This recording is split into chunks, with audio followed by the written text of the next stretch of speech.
Mira si son perillosos que Carlos Mazón, a les 8 del matí del 29 d'octubre de 2026, deia: vamos a inundar de datos a los medios, desprende sensación de estar alerta que te cagas.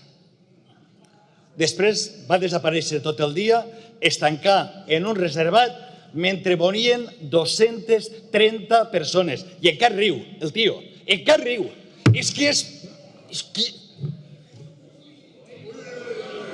Silencio, señorías. Et riuries davant de les víctimes?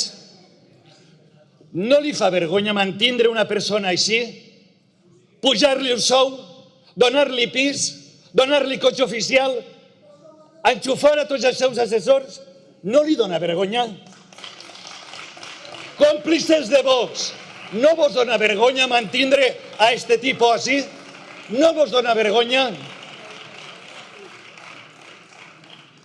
No vos dona vergonya mantindre a Camarero que se n'anà de canapé mentre sabia que n'hi havien abandonat a les persones en pisos tutelats i a la gent de l'assistència?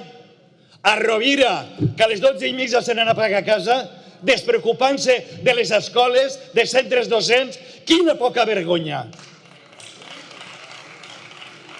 I mentre tot això passava, els veïns i les veïnes intentaven salvar-se, salvar els altres. Famílies telefonant al 112 angoixades perquè no sabien si els seus familiars estarien bé. I vostès pensant en dar sensació d'estar alerta que te cagas. Quin contrast més dolorós, més inapel·lable. Un poble digne, un poble que va demostrar estar a l'altura i enfront vostès, que no li arriben ni a la sola de la sabata a aquest poble.